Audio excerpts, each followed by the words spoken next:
Los gitanos son un pueblo nómada que hasta el día de hoy no reconoce las fronteras nacionales. Hoy, por supuesto, también hay gitanos domiciliarios. Sin embargo, la forma tradicional de vida gitana es el viaje perenne. La existencia de tales personas te hace pensar que en algún momento en el pasado todos los lugares donde vagaban era parte de un estado único. Pero entonces el reino debería haber cubierto vastos territorios de Eurasia y África, pero parece probable que sus fronteras coincidían aproximadamente con las fronteras de las partes euroasiáticas y africana del Gran Imperio. Los gitanos se llaman a sí mismos la Romanía, la Romai.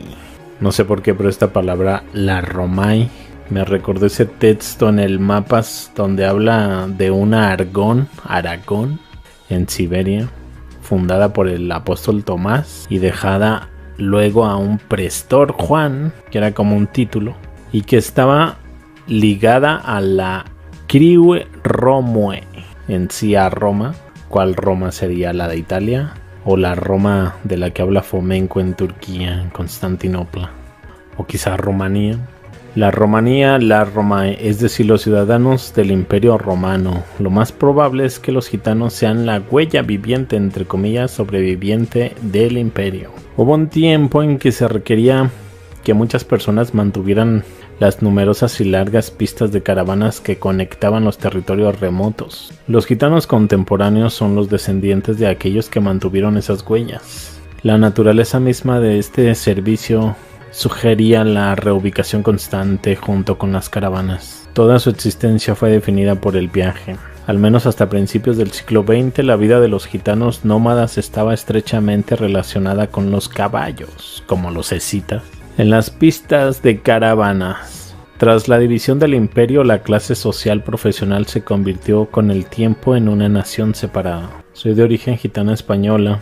Originamos de Mesopotamia, que es ahora Siria. Nos mandaron a la India, casta Chatroya. Somos Rom, nombre de romanes. Denota la palabra hombre. Domani son los Rom del Medio Oriente. Interesante. Gracias por los datos. Siempre se menciona a los gitanos en las películas como los muy antiguos. Pakistán. Ah, sí es gitana, dice pintura de mujer gitana. Es que no sé por qué me recordó mucho al pueblo de los escitas con ese gorro. Mujer gitana, dice por ahí.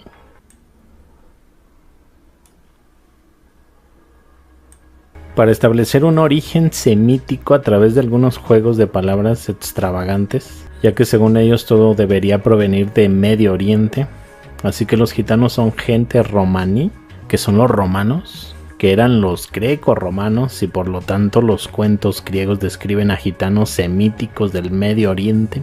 Tartaria, tartars, el término tatar suena terriblemente similar al sueco tatare. A ver, se los voy a poner por ahí en palabras, porque no es lo mismo que lo lea a que vean cómo está escrito. Es que al parecer que la misma connotación en como conocían los suecos a los gitanos, ellos les llamaban tatari, que suena muy similar a tártaros, ¿no? Y de hecho creo que ellos lo hacían en una forma despectiva, que creo que significaba algo así como vagabundo o algo así, pobreza o algo así, para referirse a los gitanos que estaban asentados por ahí. Es que es curioso porque suena bien similar a tártaros. Tartaria y tatars. El término tatar suena terriblemente a tatare. Tatare con doble T. Y ahora les explico qué significa la palabra. Un término en sueco, tatare, que se usa para los gitanos. Durante mucho tiempo pensaba que los tártaros tenían una extraña y antigua conexión con los judíos y los gitanos, esencialmente siendo una y la misma gente. Por ahí hubo una persona sueca que comentaba lo siguiente. Chequen esto. La primera vez que escuché el término tártaro fue de mi difunto abuelo cuando yo era un niño. Soy de ascendencia croata. Tenía una pintura antigua. No sé cuántos años tenía. La pintura tenía dos guerreros, ambos a caballo, luchando entre sí. Su equipo era relativamente el mismo, espadas, cascos, etc. Y recuerdo que uno de los guerreros tenía un escudo redondo con la estrella de David en él. Entonces le pregunté a mi abuelo sobre ese guerrero en particular. Sabía que este símbolo de alguna manera estaba relacionado con los llamados judíos. Así que me preguntaba cómo es que un guerrero judío estaba presente allí. Su ropa, armadura y armas no diferían mucho del guerrero oponente, que era croata. No se veía, o al menos me parecía un guerrero típico de Medio Oriente, lo cual me pareció extraño. Mi abuelo me dijo que el guerrero con la estrella de David en su escudo era un tártaro. En ese momento y edad no tenía ni idea de Tartaria y tatars. El término tatar me sonaba terriblemente similar al sueco tatari, que es un término en sueco que se usa para los gitanos, así que durante mucho tiempo pensé que los tártaros tenían una conexión antigua y extraña con judíos y gitanos, esencialmente siendo una misma gente, antes de que ocurriera quizás una separación. Las imágenes que ven por ahí es de la cultura de los muiscas, prácticamente en el centro de Colombia. El tema más que nada es un tipo de parecido en los idiomas japoneses quechuas. ¿Qué tanta información podemos extraer sobre el tema? Vamos a averiguarlo.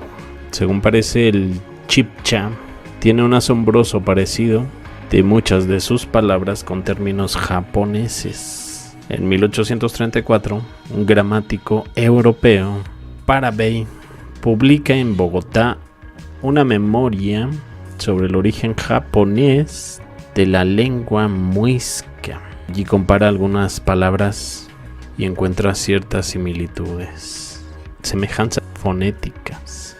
Tengo por aquí algunos enlaces de algunos artículos relacionados. Por cierto, ya checaron esas figuras. Tienen un idioma similar al japonés y las figuras, ojos muy rasgados. También adoran al sol, como en Japón. Bueno, sobre el folclore. No se sabe todavía cuántas lenguas se hablaban en América al llegar el español. De una de ellas, de la lengua caribe arauca, salieron las primeras palabras americanas que hicieron ingreso formal en el español: canoa, tabaco, tiburón, huracán. La gran pregunta sigue siendo qué lenguas pudieron influir en algunos de estos grupos de idiomas. Si navegantes nórdicos llegaron a América antes que Cristóbal Colón, seguramente trajeron semillas germánicas. Pero como lo japonés está de moda, en América Latina, empresas, bancos, productos, restaurantes, presidentes, ministros de origen japonés, interesante sería resucitar una hipótesis del siglo pasado sobre una influencia nipona. Chibchas o muiscas habitaron parte del altiplano de Colombia, principalmente la zona de Bogotá, Boyacá. Su lengua ya desaparecida está relacionada con el quechua, que prevaleció en los Andes, vivo aún como idioma oficial en el Perú y otros lugares. El quechua ha contribuido al español con un abundante léxico: alpaca, piñuca, llama, cóndor, puma, coca, pampa, puna, soroche, quena, choclo, carpa, papa. En cuanto al chibcha, es asombroso el parecido de muchas de sus palabras con términos japoneses. En 1834, Parabey publica en Bogotá Memoria del origen japonés de la lengua muisca. Señala algunas semejanzas fonéticas que superan las posibilidades de una coincidencia. En materia de jerarquía, siempre el rey es Seik en japonés y Sake en chibcha. El virrey, Tsobe en uno y Sipa en otro. Tsobe y Sipa. El capítulo de teología depara otras sorpresas. Dios es Ket en japonés y Keteka en chibcha. Y el Señor es Howe y Sue. Pero donde hay mayores correspondencias es en los días de la semana. El segundo día es Boutsuka en japonés, lengua seba, y Bosha en muisca. Boutsuka, Bosha o Bosha. El tercero Mika y Mika. El quinto Itzka e Iska. Se dice que hallaron a los europeos en 1492, los aborígenes. Descendían de por lo menos 8 naciones que habían recorrido y poblado América.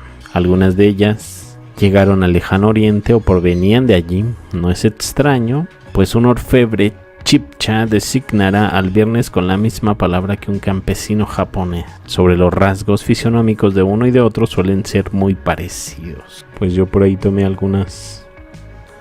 Antiguo Israel era un país construido alrededor del año 1250. Estaba formado por 12 tribus y con una historia repetida de ascenso y caída. El antiguo Israel se dividió en dos países, el sur y el norte, en el año 926 y posteriormente ambos perdieron sus países por invasiones de países vecinos. En ese momento 10 tribus de Israel de las 12 desaparecieron. Se las llama las 10 tribus perdidas de Israel. Es uno de los grandes misterios del mundo. Su historia también fue de guerras. El reino de Israel se construyó alrededor de 1021, pero luego se dividió en dos países, sur y norte, 922, pero el reino de Israel del norte pereció en el 722 y el reino de Judá del sur pereció en el 586. Desde entonces, el paradero de las 10 tribus del reino del norte se desconoce. Se dice que fueron esparcidos por lugares de Asia, pero se desconoce bien. El tema de la exitosa película Indiana Jones también fue la dispersión de los israelitas y judíos. Fue una aventura misteriosa para buscar el arca de la alianza perdida. ¿A dónde fueron los israelitas con sus tesoros? Su paradero es legendario y misterioso, pero encontramos una descripción en el libro 4 de Esdras.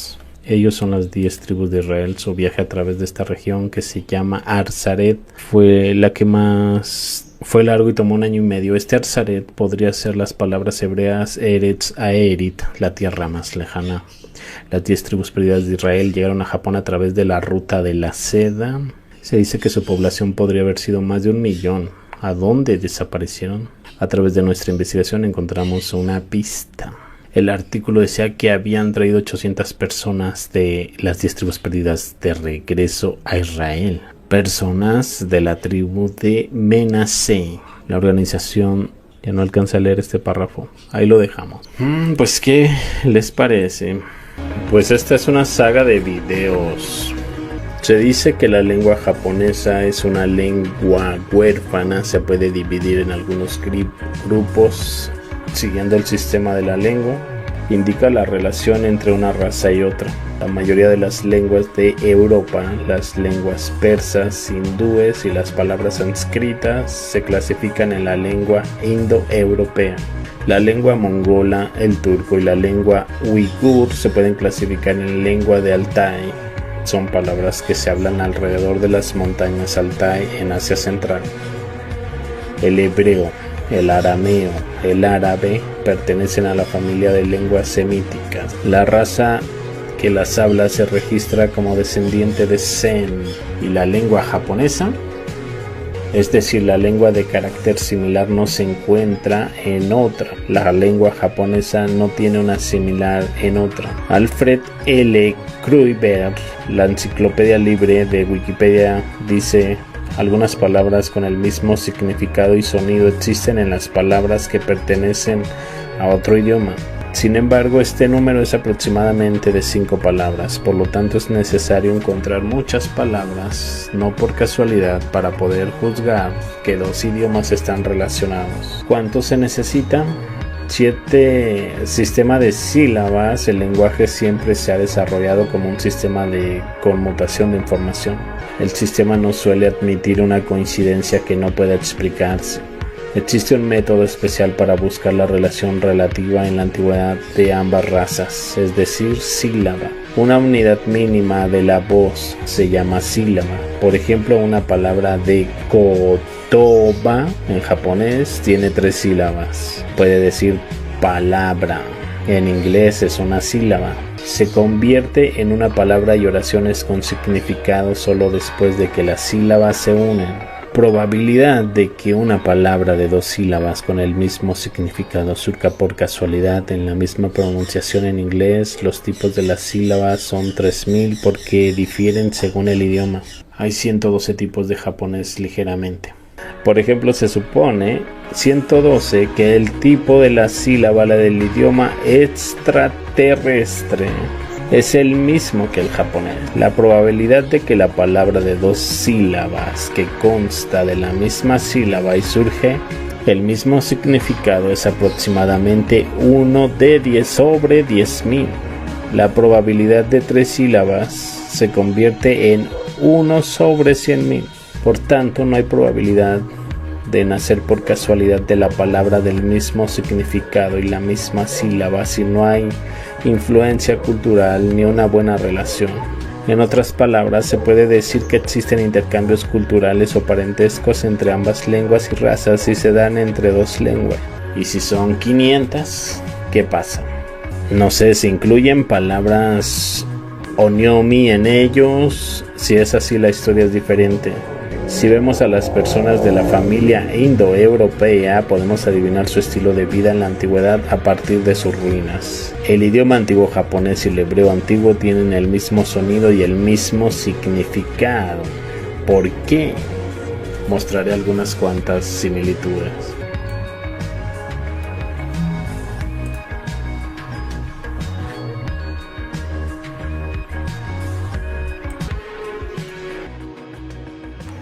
Ok, bienvenidos. Cierta vez me recomendaron ese artículo de una revista llamada Duda, con el título ¿Fueron los toltecas los primeros masones de América? Vamos a ver qué encontramos en ella. Dice por ahí: en todas las tradiciones religiosas del orbe hay referencias casi siempre ocultas a un conocimiento secreto originario que recibió el hombre de manos de los propios dioses. Este conocimiento debió ser guardado por un grupo escogido de seres privilegiados cuya misión era transmitirlo a todas las culturas de la tierra. Mucho se ha especulado de la naturaleza de este conocimiento secreto, pero a ciencia cierta es muy poco lo que se sabe. De cualquier forma, varios investigadores creen que dicho conocimiento está constituido por las bases secretas de la masonería. Partiendo de esta hipótesis, esta revista Duda hablará acerca de una de las culturas enigmáticas de América, los toltecas. De hecho, comienza así: quizás en alguna cosa estemos de acuerdo todos que los pueblos del mundo tienen un hecho concreto en que reciben un conocimiento de manos de sus propios dioses. Tot en Egipto, Oanes en Caldea, Orfeo en Grecia, Quetzalcóatl entre los mexicanos. En sí, los toltecas, mayas, fueron algunos de estos dioses verdaderos maestros divinos, entre comillas, dice por ahí, derramando un caudal de enseñanza entre sus pueblos. Y bien, pues por ahí se va la teoría de esta revista. De hecho, dice ciertas cosas curiosas sobre la Edad Media.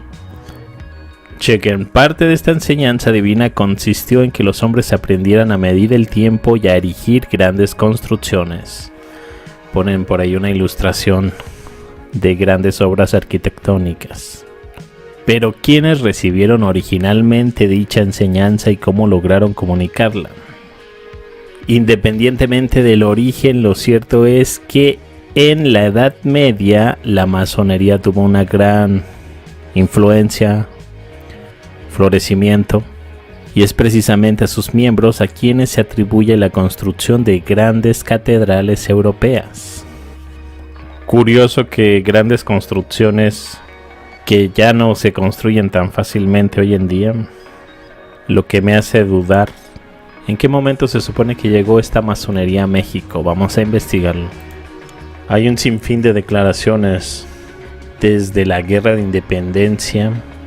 Por ejemplo, José María Mateos, prominente político, afirma, sin documentación probatoria, en su obra Historia de la Masonería en México desde 1806 hasta 1884, que de hecho fue editada en ese último año, señalando ilustres automistas e independientes como Miguel Hidalgo, José María Morelos y Pavón, Ignacio Allende, pertenecientes a la masonería, quienes pronto echarían a andar la independencia. Iniciados en la calle de las Ratas, en la logia que allí funcionaba, arquitectura moral, entre comillas, importantes líderes de la independencia. Además se menciona que el primer emperador mexicano, Agustín de Iturbide, fue asesinado por la logia masónica del Ricto Escocés. Otros masones distinguidos fueron Vicente Guerrero, Teresa de Mier, quien se incorporó al ejército español combatiendo en la ocupación francesa de la península ibérica, y cosas así destacadas, por no darles más datos, porque es bastante extensa esta historia. Búsquenla por ahí. Frank, Masonería en México, de la Wikipedia. Así muy por encima se coloca por ahí a Benito Juárez. Uso de la cuerda de la masonería, como algunos ejemplos de ritos masónicos. El uso del nivel, la piedra en bruto durante una ceremonia de aumento de salario. Y hasta ahí lo dejamos muy superficial para continuar.